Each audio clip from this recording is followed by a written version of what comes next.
Hey, it's Michael DeSilvis with a Counseling Minute. And for your awareness, I've talked to the cops tonight about the laws, about if people can ask you questions, and yeah, they can. But you, as children, as teenagers, and as any adult in general, if you come over to someone's house and some strange woman or man comes up to you and starts questioning you what your name is, or who your age is, or how old are you, or where you're supposed to be, you don't have to answer nothing. This is really none of their business. You know, they have no right to ask. They can ask questions, but you don't have to answer them. Okay? And I know they might be an adult and they might be scary or intimidated, but you just remember you don't have to comply. You don't have to cooperate with an adult, especially when you don't know them and they're a stranger. And even if you do know them and you know they just like to cause a lot of trouble, you don't need to say anything to them. It doesn't matter what they say or if they try to pull rank on you and make you feel scared.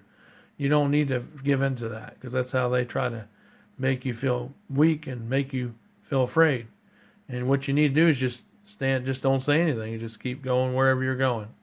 So you go over to some neighbor's house or an apartment and they're acting like that across the hallway and they're questioning you no matter who you are. By law, you can answer their questions, or by law, you don't have to. They can't make you answer or give information. Okay, that's one thing that's for true, okay? So if you ever go over to someone's house or an apartment, and if you know this person and you know they're not trustworthy or can be trusted, then you don't want to tell them anything because all they're going to do is blow it out of proportion and turn it all around and make it more than what it really is to get you in trouble and to cause more trouble for probably that person because they're making lies up and rumors because that's what they do. Because they're not really looking out for the interest of you and they're not really looking out for the interest in general because they have an agenda. You know, some people have mental problems and they think everybody's out to get them. You know, maybe they were beaten or maybe they were raped and maybe they were molested.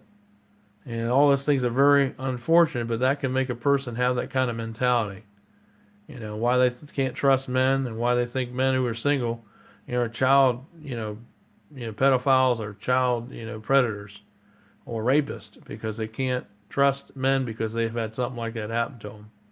And it's all shame that it happened. But, that's how women become this way.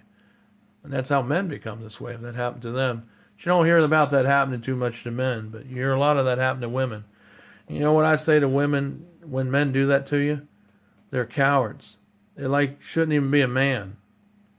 And if any man has raped you or molested you or has beaten you, they're not a man. No man should ever put their hands on you like that. I don't care how mad they make you or how mad you get. You have no right to put your hands on them like that. You leave the room, calm down, then come back. That's the right way how you're supposed to go about it. Okay? You're not supposed to go and grab them by the neck or, hit them or punch them or anything like that. That's not the right way how you go about it. Okay? So, like I said, if you go over to anybody's apartment or house, and there's some old man or some crazy old man or woman coming at you asking you a bunch of questions, you don't have to answer them. And you don't have to get scared either because they're not your parent and you don't know them and you don't know what they're going to do if you do answer them.